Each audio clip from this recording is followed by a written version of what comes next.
मध्य प्रदेश से छत्तीसगढ़ का एक राज्य का रूप देने का काम श्रद्धेय अटल बिहारी वाजपेयी जी ने किया था।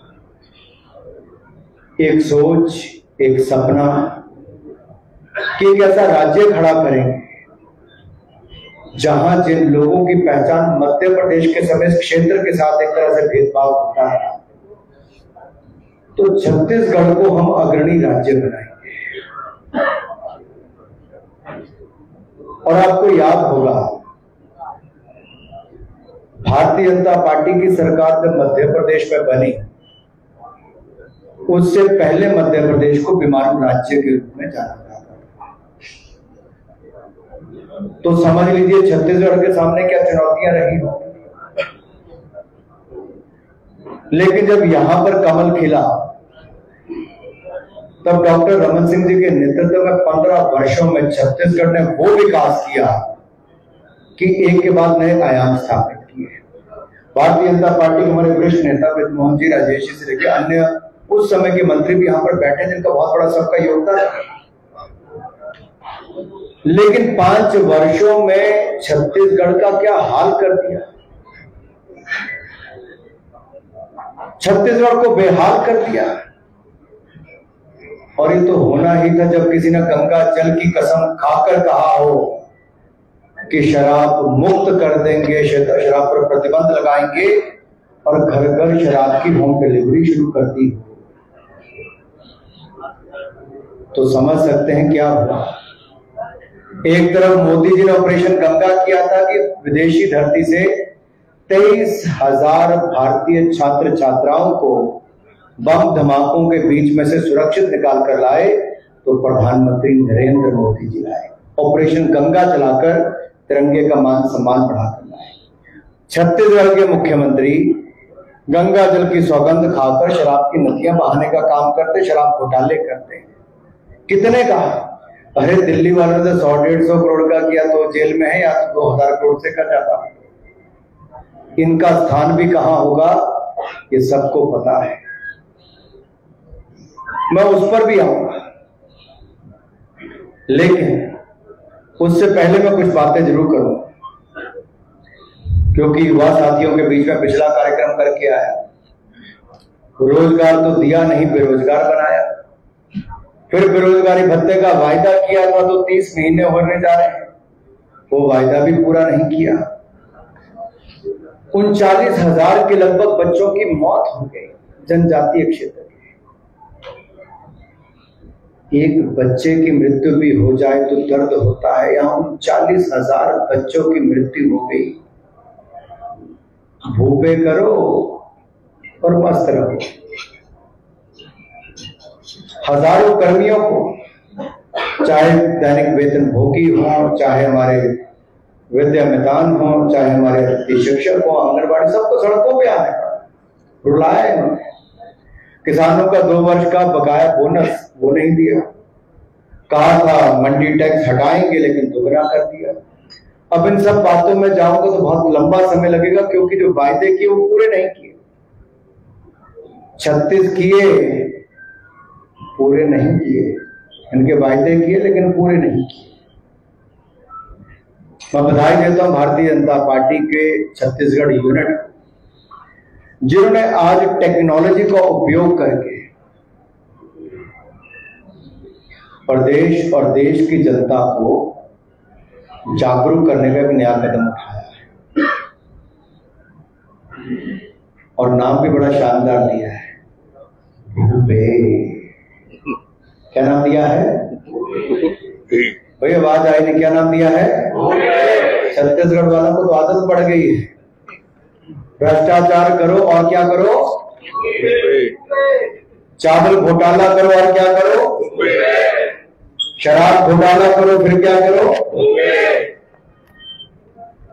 गोबर घोटाला करो फिर क्या करो, गोठान घोटाला करो फिर, कोयला परिवहन घोटाला फिर, कोरोना घोटाला फिर, पीएम गरीब अन्न कल्याण घोटाला फिर, सट्टा स्कैम फिर, चावल घोटाला फिर, यूरिया घोटाला फिर, पीएससी घोटाला फिर, डीएमएफ घोटाला फिर, अब घोटाले पे घोटाला करो फिर। ये तो ऐसा हाल हो गया है कि सब कुछ लूट लिया। सौम्या चौरसिया जी का नाम इस एक वीडियो में दिखाया गया। हमें वहां के अधिकारी पूछ रहे थे कि इसलिए क्यों वापस राज्य में छत्तीसगढ़ अधिकारी वापस जाने की कोई चर्चा करते हैं। कलेक्टर का काम कुछ और होता है, उन्होंने कलेक्शन पे लगा दिया, कुछ कलेक्टर वसूली पे लगा दिया। ये पहली सरकार जब से छत्तीसगढ़ बना तब से ऐसी सरकार है कि जिसका पूरे देश में घोटालों के लिए जाना जाता है। नए नए तरीके निकाले गए, 2 नंबर में शराब कैसे बेची जाती है और पैसा किसके खाते में जाता है। ट्रकों पर उग्राही कोयला लाने ले जाने में कैसे ली जाती है, छत्तीसगढ़ में सीखा जाता है। नए नए तरीके निकालकर भ्रष्टाचार के नए आयाम स्थापित करना और फिर भूपे करो, सब कुछ करो, पैसा खाओ, मस्त रहो, फिर भूपे करो। मेरा सवाल यहां पर माननीय मुख्यमंत्री जी से है कि 36 प्रमुख वायदे हैं, जनता आपसे उसके सवाल पूछती है, आप उस पर क्या करने वाले? वायदे तो आपने पूरे किए नहीं, 30 महीने हो गए, लेकिन बदले में माफिया राज छत्तीसगढ़ में जाना चाहता है। लैंड माफिया, सैंड माफिया, कौन कौन सा mafia? Land mafia, sand mafia, शराब माफिया, ड्रग्स माफिया, कोल माफिया, माफिया पे माफिया, ये माफियों का राज, इसे छत्तीसगढ़ माफी चाहता है। और आज जब मैं युवाओं के कार्यक्रम में था, मैंने उनमें जो आक्रोश देखा है, युवा अपने आप को ठगा हुआ महसूस कर रहे थे। ऐसा लगता था युवा प्रतीक्षा कर रहे हैं कि कब समय आएगा, उनको मतदान करने का अवसर मिलेगा और जो 2,500 रुपया प्रति महीना उनको बेरोजगारी भत्ता मिलने का नहीं दिया, वो ब्याज समेत उसकी वसूली करने वाले हैं। अब तक तो वसूली अपने अधिकारियों के थ्रू, कांग्रेस के नेताओं के थ्रू कर रहे थे, अब चुनाव के समय वसूली देश प्रदेश का युवा करेगा, प्रदेश की महिलाएं करेंगी, प्रदेश का किसान करेगा। किसानों के बारे में मैं एक बात जरूर कहना चाहता हूं, अगर एमएसपी का दाम कोई तय करता है तो केंद्र की सरकार करती है। खरीद करने में भी लगभग 1 लाख करोड़ रुपया केंद्र की सरकार ने खर्च किया, रिकॉर्ड खरीदारी की, एमएसपी के दाम पे 70% 80% तक बढ़ाए। लेकिन यहां पर तो जो राज्य का हिस्सा देने का था उस पे भी मुकरती हुई राज्य की सरकार नजर आती है। मेरा निवेदन आप सबसे है कि इन सब सवालों के जवाब हमें उनसे लेने ही हैं।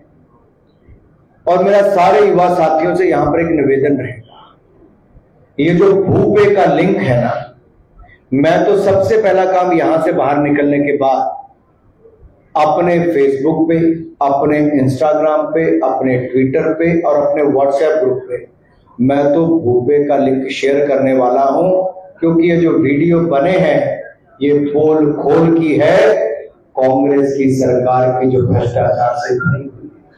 और वो सरकार जिसके मुखिया कौन? भूपे। मुखिया कौन? भूपे। एक मैंने दिल्ली में कहा था, जब मनीष सिसोदिया को ईमानदारी का सर्टिफिकेट बांट रहे थे अरविंद केजरीवाल, तब मैंने कहा था पैसा खाने वाले मनीष सिसोदिया। वैसे ही आज छत्तीसगढ़ के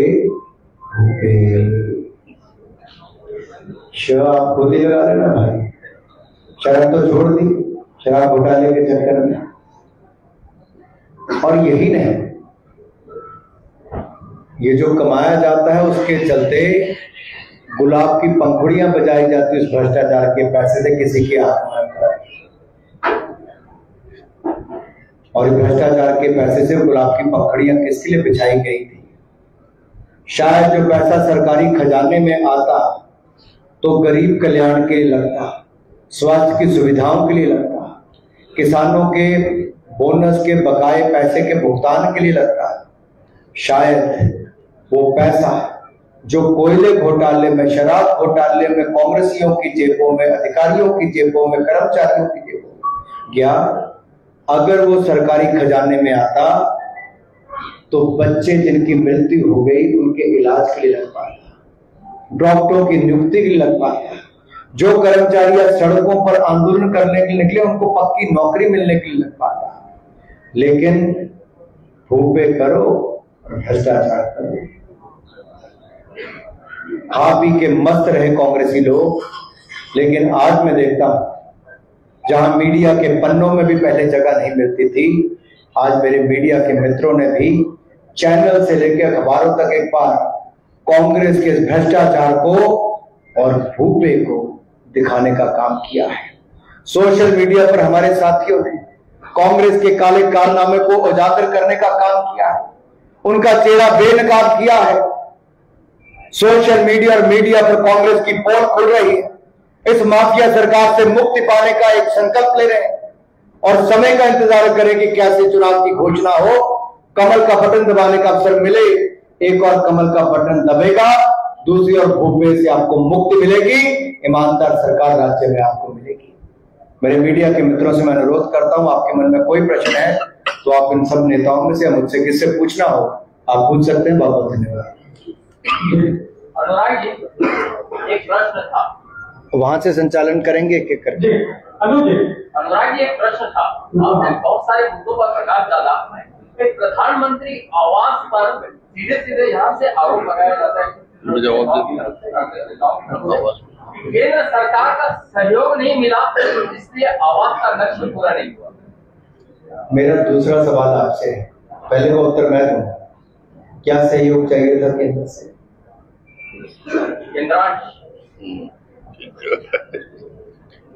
क्या चाहिए था केंद्र से? कांग्रेस के समय 45 से 50 हजार का घर बनाने का मिलता था, 1.5 लाख रुपया मोदी सरकार में मिलता है। देश में 4 करोड़ पक्के मकान जो आजादी के बाद 70 साल तक मात्र 1.5 करोड़ मकान बने थे, 9 सालों में मोदी सरकार ने 4 करोड़ पक्के मकान खरीदे। गरीब का हक छीनने का काम किया है तो भूपे ने किया है, भूपेश। मेरा आरोप है गरीबों के हक खाने का काम श्रीमान भूपेश बघेल जी ने किया है। गरीब माफ नहीं करेगा, केवल सूची बनानी थी। केंद्र सरकार उसको घर बनाने के लिए पैसा भी देता, शौचालय के लिए पैसा भी देता, बिजली का कनेक्शन भी मुफ्त में देता और रसोई गैस का सिलेंडर और चूल्हा भी मुफ्त में देता। ये मोदी सरकार है, लेकिन बघेल जी ने हक खाया है। इसी को मैं पूरा कर देता हूँ। माननीय मंत्री जी ने जो जवाब दिया, 16 लाख आवास माननीय प्रधानमंत्री जी ने और माननीय पंचायत राज मंत्री जी ने पिछले 3-3.5 सालों में स्वीकृत किया। 2.5 लाख, 3 लाख, 5 लाख, 8 लाख। और ये स्वीकृति होने के बाद 4 रिमाइंडर लेटर यहाँ के मुख्य सचिव, पंचायत विभाग के सचिव और मुख्यमंत्री को आया कि केंद्रांश पहुंच गया है, आप राज्य का अंश जमा करके प्रधानमंत्री आवास योजना बनाना शुरू करें। 4 लेटर मिलने के बाद लगातार आज तारीख तक प्रधानमंत्री आवास योजना में एक भी स्वीकृति। अब आचार संहिता लगने के बाद पहली बार भूपेश जी को सपना आया मुख्यमंत्री आवास योजना शुरू करने का, जब वो सब समय निकल गया। मगर ये 16 लाख आवास गवर्नमेंट ऑफ इंडिया ने स्वीकृत किया था, इसके विधानसभा में जवाब भी आया है। इसमें दोषी यदि कोई है आवास के मामले को लेकर, सिर्फ और सिर्फ भूपेश बघेल है, जिन्होंने 16 लाख आवास छत्तीसगढ़ में गरीबों का छीना है। अनुराग जी एक सवाल है खड़गे जी एक करके आराम से मेरा सवाल है खड़गे जी कल यहाँ पर आकर और कह रहे थे कि पीएम आते हैं छत्तीसगढ़ में और झूठ बोल करके चले जाते हैं, तमाम केंद्रीय नेता झूठ बोल करके चले जाते हैं और छत्तीसगढ़ को बदनाम करते हैं। मेरी खुली चुनौती देता हूं श्रीमान खड़गे जी को, अगर दम है तो किसी मंच पर सामने आ जाएं। आंकड़े बोलते हैं कि अगर पिछले 9 वर्षों में 18.5 करोड़ गरीबों को गरीबी रेखा से बाहर किसी ने निकाला तो नरेंद्र मोदी जी के नेतृत्व में भारत की सरकार ने, एनडीए की सरकार ने निकाला। अगर 4 करोड़ पक्के मकान देश में बना कर दिए तो नरेंद्र मोदी जी ने दिए।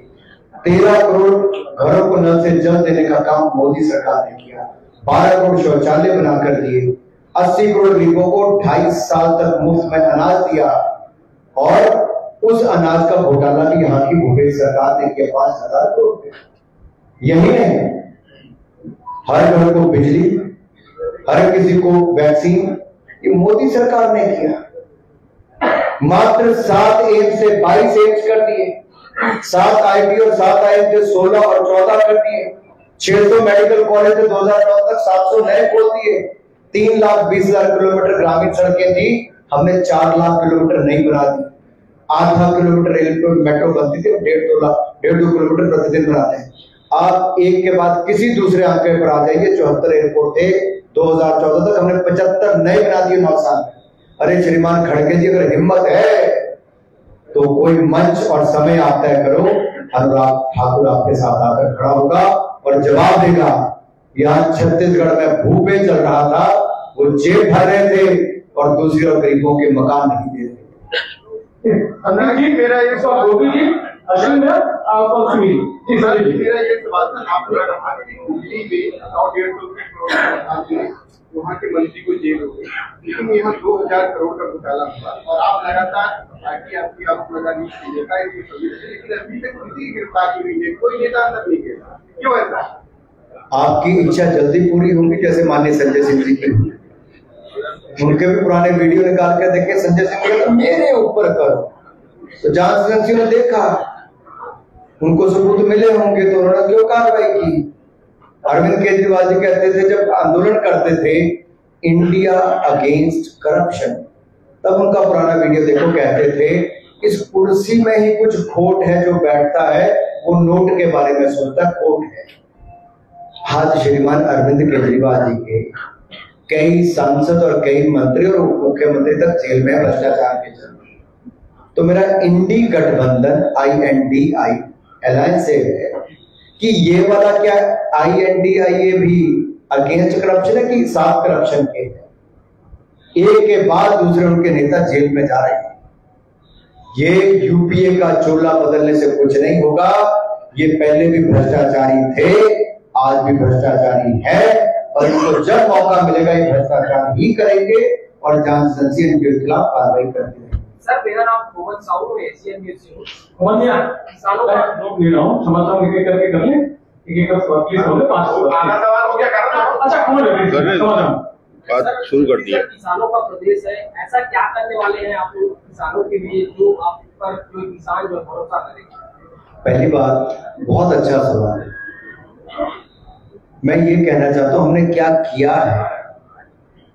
कुछ लोग तो वायदे करते हैं और करते नहीं, हमने क्या किया मैं आपको बताता हूं। 70% से ज्यादा MSP के दाम बढ़ाए मोदी सरकार ने, खरीद दुगनी की मोदी सरकार ने। दुनिया भर में पिछले 1-1.5 साल में 3 गुना दाम बढ़ गए खाद और यूरिया के। हमने देश में 1 रुपए का दाम भी नहीं बढ़ने दिया, मोदी सरकार ने। 2 लाख करोड़ की सब्सिडी दी पिछले साल में यूरिया पर, मोदी सरकार ने। नैनो यूरिया लाए, सस्ता भी और बढ़िया भी, मोदी सरकार ने। PM किसान सम्मान निधि में 2,60,000 करोड़ रुपए किसानों की मदद के रूप में दिया, मोदी सरकार ने। छत्तीसगढ़ के 37,60,000 किसानों को 6,000 रुपया सालाना PM किसान सम्मान निधि की मदद की, मोदी सरकार ने। छत्तीसगढ़ के किसानों में धान खरीद के लिए 1 लाख करोड़ से ज्यादा पैसे दिए, मोदी सरकार ने। और तो और सॉइल हेल्थ कार्ड से लेकर अगर आप किसानों के लिए बैंकों से देने वाला पैसा जो ऋण के रूप में मिलता है और कम ब्याज दर पर मिलता है, उसको 4 गुना ज्यादा ईपीएस से किया, तो भी मोदी सरकार ने ये किया है और इसको जारी भी रखेंगे। आप मंच से संचालन कीजिए। आपका एक सवाल होगा, आप लगातार कार्रवाई चल रही है तो इनका प्रमोशन करते हैं। मेरा आपसे सवाल दूसरा है, ये सट्टा स्कैम, ये शपथ लगाने वाले, इनको माफिया सरकार ही क्यों मिली पूरे देश में? यहां पर संरक्षण किसने दिया? यहां ये सट्टा स्कैम वालों को किसने संरक्षण दिया? प्रदेश के युवाओं को लूटने के लिए, प्रदेश के भोले भाले लोगों को लूटने के लिए। और सट्टा स्कैम का पैसा किसकी जेब में गया? भूपे करो और सट्टा स्कैम करो। अश्विन जी, अश्विन जी, मेरा सवाल ये है कि शराबबंदी को लेकर के भी आपने का कहना है कि हम शराबबंदी कर दूसरे राज्यों से अवैध शराब आने लगे, ऐसा क्यों नहीं कि केंद्र पूरे देश में शराबबंदी लाता? ये राज्य का अधिकार है मेरे भाई। केंद्र का पूरा अधिकार नहीं, ऐसा नहीं है। अगर आप देखेंगे, अच्छा सवाल है क्योंकि जागरूकता सबकी बढ़े। जब वन नेशन वन टैक्स हुआ तब सभी कर उसमें समाहित किए गए। उसमें क्या छोड़ा गया? लिकर, शराब और पेट्रोलियम प्रोडक्ट्स। छत्तीसगढ़ बोले, मैं भूपेश जी को बोलता हूं कि कहें 5 साल में क्यों नहीं कहा इन्होंने कि हम लीकर को केंद्र की सूची में जीएसटी में डालना चाहते? बोलते तो कमाई कैसे होती भाई? भूपे करो, शराब को डाला करो। सुमित जी, मेरा सवाल है आप पूछोगे सवाल, आपने बोलना है समय। 2018 में बदलाव के नाते यहाँ सरकार बदली, लेकिन कोई बदलाव नहीं हुआ। अब भारतीय जनता पार्टी परिवर्तन यात्रा के नाम से परिवर्तन करना चाहती है और सरकार में आती है, तो क्या परिवर्तन होगा? विनाश की राह पर ले जा रहे और भ्रष्टाचार से भरे हुए इस शासन से तो मुक्ति दिलाएंगे। छत्तीसगढ़ को वापस विकास की पटरी पर डबल इंजन की सरकार के साथ, दोहरी रफ्तार के साथ, जो खोया है 5 वर्षों में उसको भी पूरा करेंगे और अपने छत्तीसगढ़ को विकास की ऊंचाइयों पर लेकर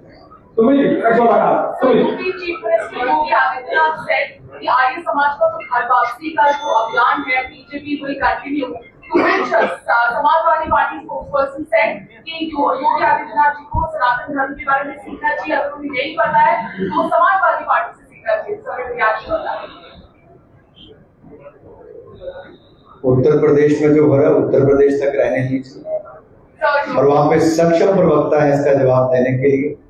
और समाजवादी पार्टी में इतना ही कहूंगा, जो बम धमाके वाले भी थे उनके तार भी किसी से जुड़े रहे तो समाजवादी पार्टी से। ग्राम सेवकों पर भी गोली चलाने का किसने अनुमति दी थी, ये हमें जानने की जरूरत नहीं।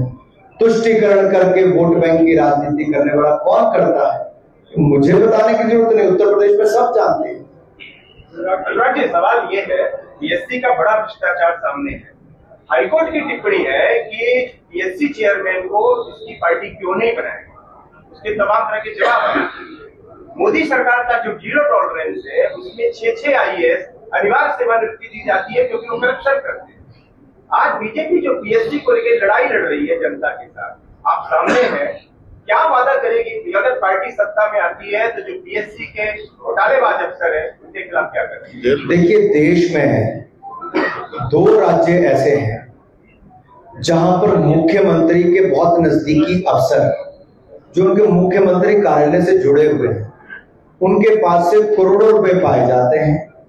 भ्रष्टाचार में वो जेल भी जाते हैं, एक राजस्थान और एक छत्तीसगढ़। और जब वहां पर भी भर्ती का घोटाले का आरोप भाई भतीजावाद का राजस्थान में भी सेम इसी लाइन पर पेपर लीक एक के बाद दूसरा हुआ, वहां की भी कांग्रेस सरकार और छत्तीसगढ़ की भी कांग्रेस सरकार, एक ही मॉडल है कांग्रेस का, करप्शन करप्शन करप्शन। घोटाले करो, भाई भतीजों को नौकरी दो और भूपे करो। बहुत सारे सवाल हैं आपके मन में, लेकिन माननीय मंत्री जी के फ्लाइट का समय हो रहा है। एक तो ले लो।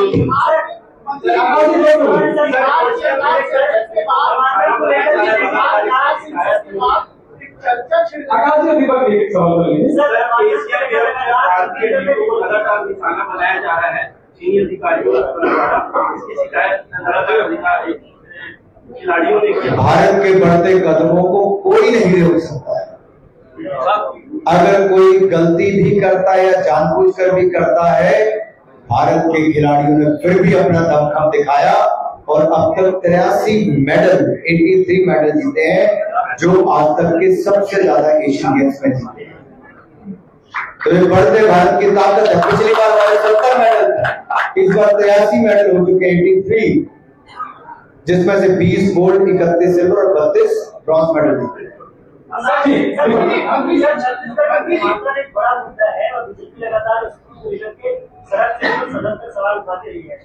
कांग्रेस ये कह रहे हैं कि 15 साल में चर्च खोले गए हैं, मात्र 15 साल में पढ़े, उस पर बीजेपी की स्टैंड क्या रहेगा?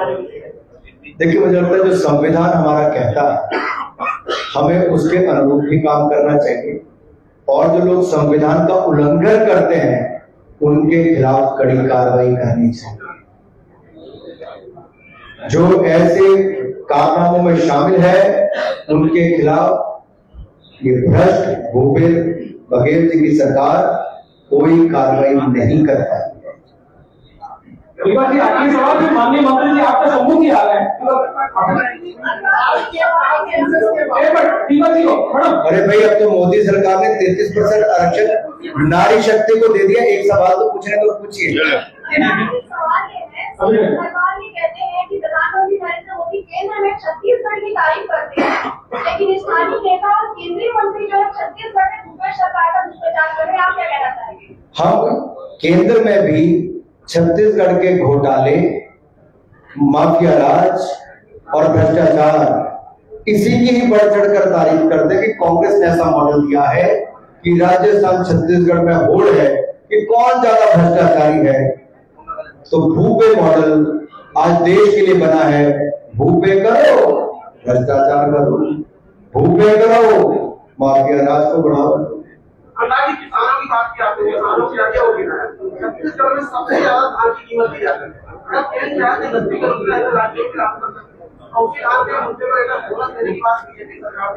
लेकिन उन्होंने बोनस दे दिया सरकार ने। अब एक बार आप उनके 2 साल के कार्यकाल की बोनस है, उसकी मांग बीजेपी कर रही है। मैं आपसे एक सवाल पूछता हूँ। गवर्नमेंट इज इन कॉन्टिन्यूटी, सरकार तो चलती है, एक पार्टी आई है दूसरी आई। इंदिरा आवास योजना के जितने मकान भी थे पुराने, पश्चिम बंगाल में हमने वो तक पूरे किए। ऐसा थोड़ी कि भारतीय जनता पार्टी की सरकार केंद्र में आई तो 9 साल में मोदी जी पुरानी योजनाओं को पूरा नहीं करेंगे। अगर आप 40-40 साल पुरानी योजनाएं देखोगे जो कांग्रेस ने शुरू की थी कभी, और जो 50 साल में पूरी नहीं कर पाए, हमने उनको भी पूरा किया। और यहाँ तो भूपेश बघेल जी की सरकार ने अन्याय किया है कि जो किसानों का हक है वो नहीं दिया है। आप सभी का बहुत बहुत धन्यवाद। माननीय अतिथिगण, आपका समूह आपके साथ आ रहे हैं।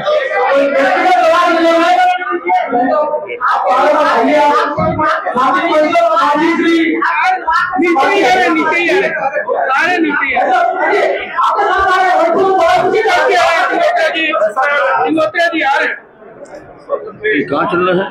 मंच माननीय अतिथिगण श्री अनुराग ठाकुर जी, डॉक्टर रमन सिंह जी, माननीय सुनील चौधरी जी, माननीय विमोहन अग्रवाल जी, माननीय महेश चावला जी, माननीय केदार जी, आप सभी से अनुरोध है।